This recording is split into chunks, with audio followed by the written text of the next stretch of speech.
Welcome back. I'm sorry for posting this video so late. Thank you for watching this video from Project Rise. It's my channel. My name is Brandon.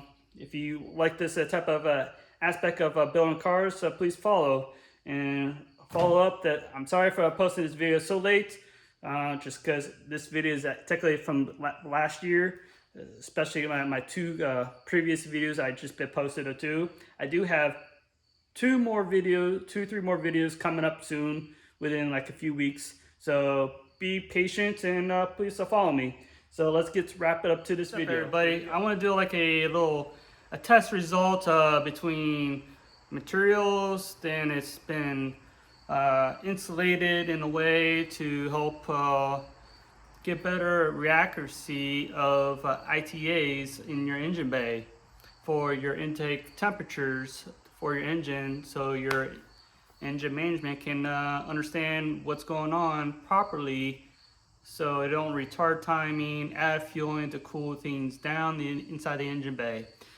It might be like 1 or 2, just say like a reference is 1 or 2 degrees. It's not going to be very much when you go inside the engine, because it'll be dissipated and really change really quickly when you get into the cylinders. So just as a reference, so like if it's like 1 to 10 degrees differences, you'll not see very much a difference.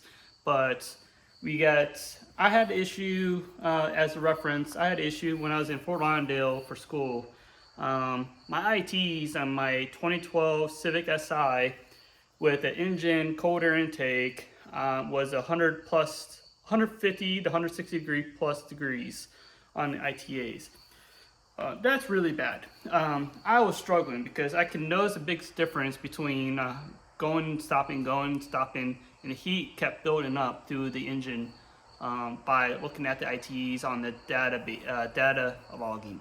So I decided to do my own type of research of trying to get this IATs down much as I could, from 150, 160 degrees down to whatever I can. So this is as a reference I'm going to be doing. I got one already labeled out right now. It's bare aluminum metal, no coating or anything on it, no cover or anything. This one actually has a ceramic coating, about 2-3 plies spray. It's not like a powder coat or anything. It's just like a regular hand ceramic coat. You can see naturally. Now I have this one is a gold tape. It's good for heat. It's good for heat radiating off of anything. Just say you could probably maybe do 1 or 2 plies on this. So this is just a 1 apply just to get how base setting. And now I also have this a stainless steel 304 stainless steel, same size as this, so it won't be any difference naturally.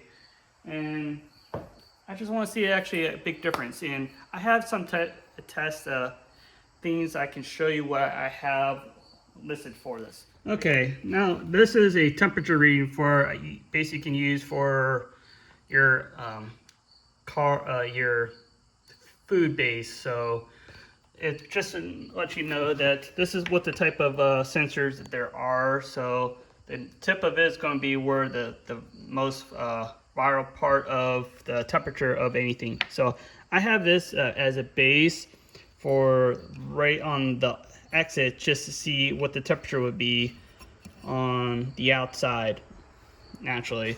And I have like this little tunnel I kind of made with this a space heater I have. I could use a heat gun, but heat guns are too strong, too straight right off the bat. I want to have something that could actually give a nice coating throughout the system. So I made this little channel with these steel plates that's really thick. And here's my aluminum piece. I have it on between tin foil, so it's nicely covered. And I have the sensor right in the middle, so it doesn't give it a really bad layoff and anything. So here's what it kind of looks like from the others naturally. Steel, gold wrap. I do have another one. I have it right here. This I'm going to be using is the titanium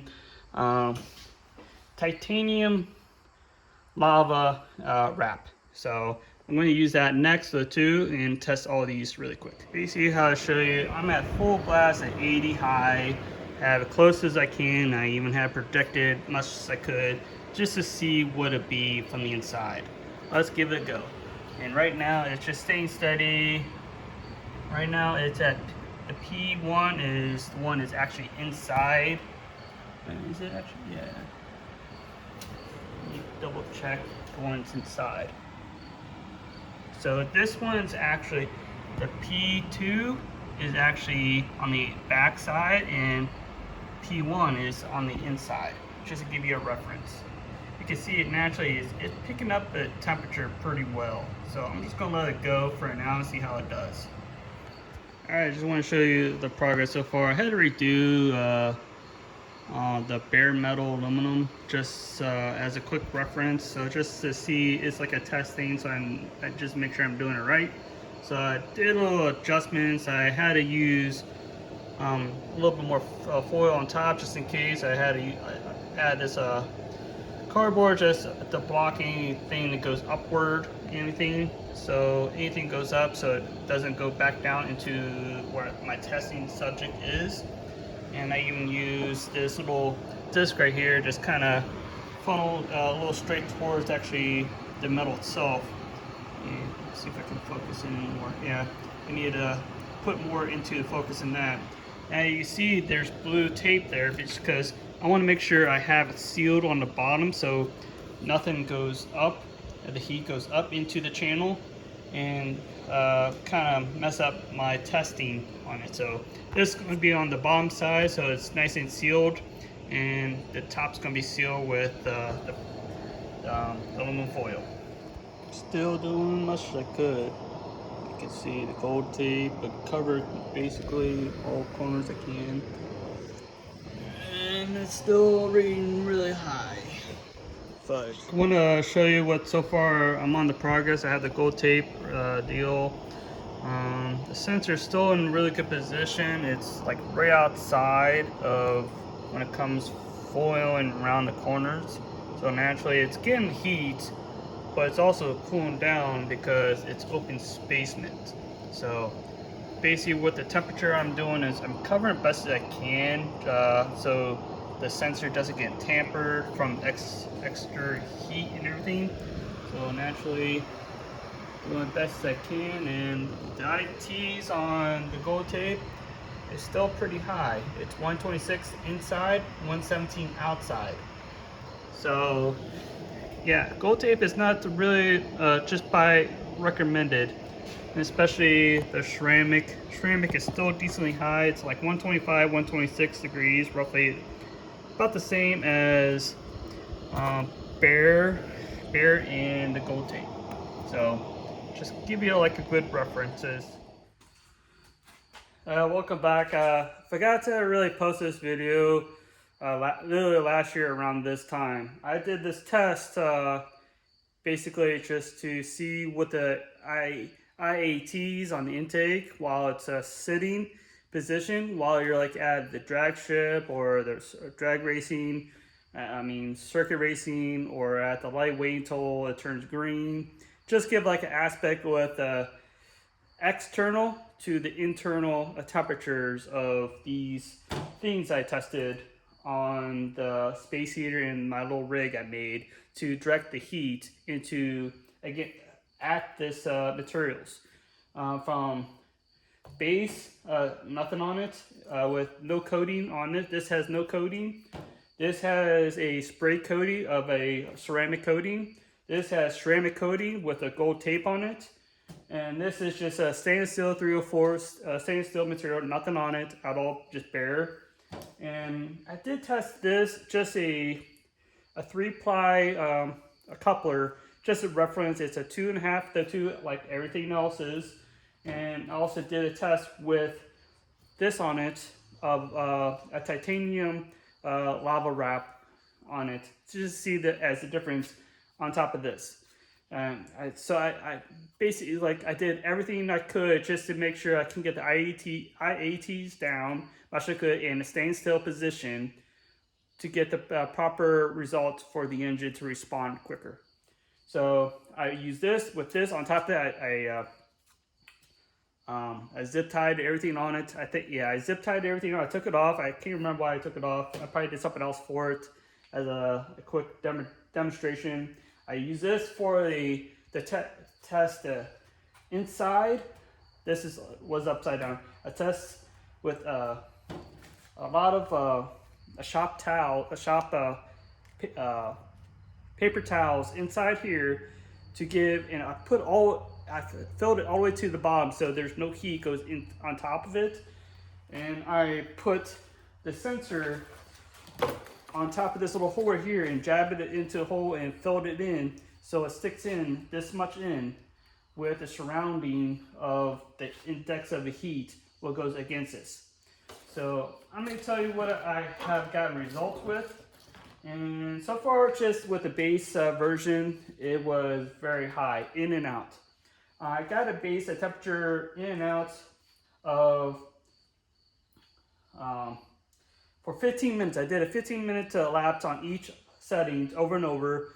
Get it multiple times just to see how the result is, different strategies, just in case I missed something or anything. And I roughly get the same, close to the same result over and over every 15 minutes. I even did it to 20 minutes just to see how high it would go and increase it by like a few. Not very much, because with that 15-minute marker is where you're going to be looking at the drag strip roughly.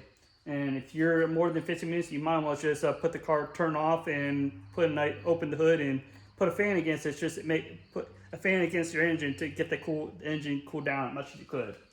So at bare metal material, this is the bare metal. I got between 125 to 130 degrees. That's a lot. 130 degrees in a standing place position is a lot. It makes the engine to draw, reduce the timing, increase the fuel into the engine. And fuel is basically a coolant to keep the engine cooled down as much as it could, especially with your coolant trying to flow as much as it could, open up the thermostat and everything.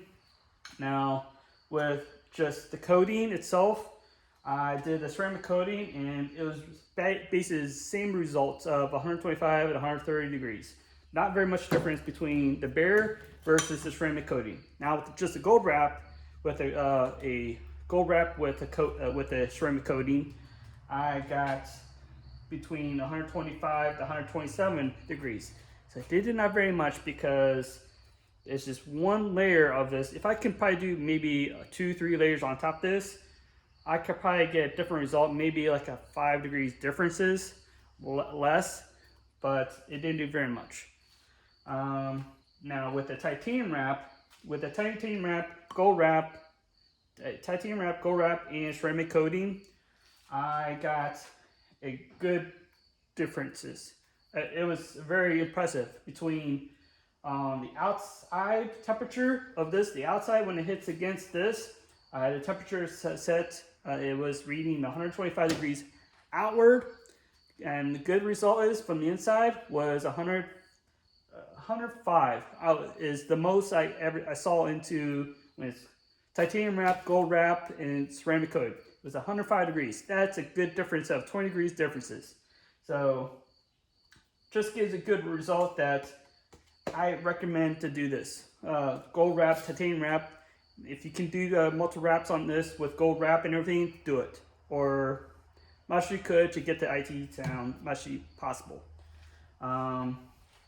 Plus, when you're driving at high speeds with your engine loading, you're going to bring cold air in, but you're still you're still keeping heat inside the engine bay hot and warm, because from the radiator sucking in and out, the engine building up heat naturally, and you don't want to have, and that's why I like most of the intake manifolds. Intake manifolds are plastic because they conduct too much heat. Some of these, like mine on my Honda Fit, is half plastic and half aluminum's magnesium design. Just because they try to keep the cost down, the weight down, the vibration to the NOx sensors limited. That's why a lot of new engines have a valve cover that's a plastic material on the valve cover keeps the NOx sensors down, the temperatures down much as it could. So that's why a lot of engines have to have a lot more plastics now compared to aluminum or steel-based materials, because aluminum conducts a lot of heat. It holds in heat longer. So that's why a lot of engines have a plastic design structures than aluminum or steel. Steel can keep holding a lot of heat in the tube. And it's not ideal too, especially an iron block. Iron is it holds in heat. It takes longer when it's a thicker material, but aluminum, as soon as it gets any heat on it, it holds on that heat a long period of time. A lot of materials now, like titanium, is a good material doesn't hold that much heat fast enough. So it takes a lot to just build up heat. That's a lot of you see a lot of the modified new engines, not modified new engines, modified high-class engines have titanium materials because light, they're decently strong, and plus they have a good a thermal base, keep heat controlled. Plus it looks good too with titanium. With steel, the steel was basically just like the aluminum. It kept 125 to 130 degrees all the time. It took a little bit slightly longer, like within a few more minutes than the aluminum did, but same results. With this actually did a pretty good amount. It kept around between 100 degrees the whole time. Just because it's a material that has a multiple thickness, it has a higher thickness, and plus a poly material doesn't conduct heat fast enough compared to aluminum does naturally. So that's why I see when these modern cars have a thermoplastic material on intake systems, and plus the couplers. Not only couplers that will have struggle is where being boosted because it pressurizes everything. Then you need to have a solid base on top against a solid base instead of a soft base that can float and pop off. So that's why I say for everything. If you want to do anything really quick and a really good budget, look up stuff on Amazon. Amazon does have good quality. You just have to keep your eyes on what to look for. I got this gold wrap on Amazon. I got this was leftovers from I was using from my Civic. This is actually a DEI titanium wrap. You can get stuff on Amazon too that's like this too exactly. They're the same structure, same design. It's just a cheaper base design, and this is a thick wall aluminum. So if you have a thin wall, you have a higher chance that you'll soak up more heat. So this wraps up this video, and please subscribe and follow for more.